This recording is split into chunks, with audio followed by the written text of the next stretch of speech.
Naranasan mo na bang may araw na sobrang normal ang simula, tapos may biglang may mali na nangyayari? Hindi yung mali na sira ang internet, yung mali na may ibang gumagalaw sa paligid mo. Tatlong pangyayari to, isang panahon ng buhay ko, at iisa rin ang pattern, may takbo, may humihinga, at may titik. Umaga nun, naka-work from home setup ako. Bago mag-umpisa sa trabaho, araw-araw akong tumatakbo kahit 20 minutes lang. Pampalinaw ng utak. Pagkatapos ng takbo, ginagawa ko na agad yung kaya kong tapusin sa bahay. Kumain ng almusal, magluto ng kanin hanggang panggabi. Nag-start na ako magtrabaho, nagbasa muna ako ng mga messages sa GC namin. Tapos, may narinig akong sumisigaw sa labas. Taho! Taho! Ako naman. Taho ang unang ritual ko para mabuo ang araw ko. Kaya, lumabas ako agad. Binuksan ko yung pulang gate. Nandun si Kuya Taho, inaantay ako. Bumili ako at nakipagkwentuhan saglit. Normal lang. Tapos, pumasok na ako pabalik ng bahay.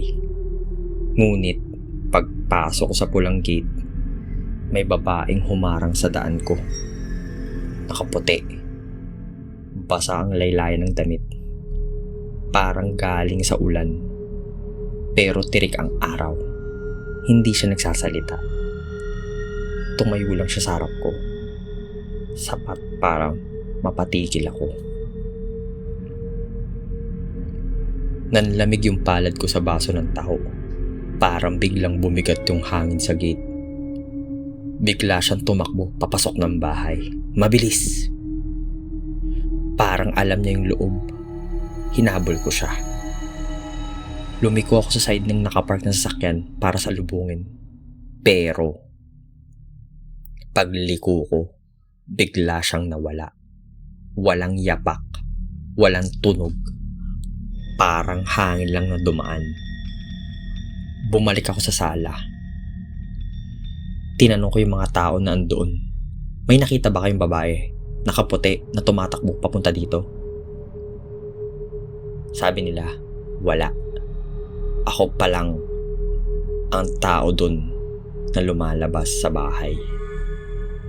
Ang masama, sa pulang gate, may nakita akong bakas ng basang palad sa pintura mismo. 5 ang daliri. Sira ko yung gate, nag-lock at pumasok ako ng bahay. Tinapos ko ang trabaho ko pero hindi na lumabas muna ng bahay dahil sa kaba at takot na naranasan. Ilang araw matapos nun, galing ako sa trabaho, pauwi ng Valenzuela. Mga 8 PM na nun, umuulan ng malakas. Sumabay sa akin ng 2 katrabaho ko. Binagalan ko yung drive. Malakas ang wiper. Basang-basa ang windshield. Nung tinatahak na namin yung EDSA, biglang nagtanong yung isang kasama ko. May kakaiba ka bang nararamdaman dito o nakikita sa loob ng sasakyan mo? Sabi ko, wala naman. Bakit?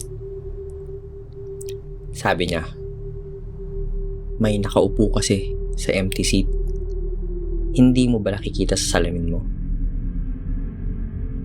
Napatitig ako sa salamin. Wala akong makita. Pero ang mata niya, seryoso. Tinanong ko yung katrabaho ko. Sabi ko, ano itsura niya? Sabi ng katrabaho ko, basta. Hindi niya na lang sinagot. Iniba niya yung topic. Ayaw niya nang banggitin. Nung binaba ko sila sa SM North EDSA, pag alis nila, biglang naging mas tahimik ang loob ng sasakyan. Kahit maingay ang ulan sa labas. Nung tinuloy ko yung pagdadrive, nainis pa ako kasi may traffic pa rin sa bandang SM Annex. Pagkalagpas ko, dire-diretso na. Umabot ako sa monumento. Pagliko ko, doon nagsimula. May dalawang kamay na humahawak sa balikat ko. Mabigat. Matutulis ang kuko. Ramdam ko yung dulo ng kuko sa suot ko. Parang mas hinihigpitan niya ang paghawak sa likod ko. Tapos, may mahina ako naririnig sa likod ko. Parang nagsasalita ng kakaiba. Hindi ko maintindihan. Hindi malakas. Pero, sapat para maramdaman ko sa loob ng sasakyan.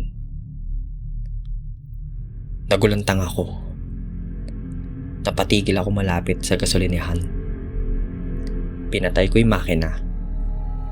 Bumaba ako agad-agad na kunwaring wala nangyari dahil kasi ang daming tao sa gasolinahan. Dahil nga ang lakas ng ulan.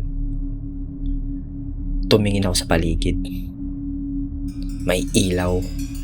May mga CCTV. Pero ako, pagbaba ko, nanginginig sa takot. Nung pagbalik ko sa sakyan, hindi ako agad umupo. Sinilip ko yung empty seat. Bago ko mandar, nagdasal muna ako.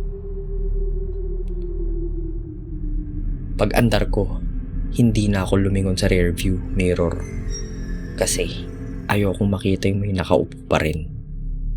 Pero sa buong biyahe, naprapraning ako. Parang may naririnig akong mahinang nagsasalita ng kakaibang lengguwahe.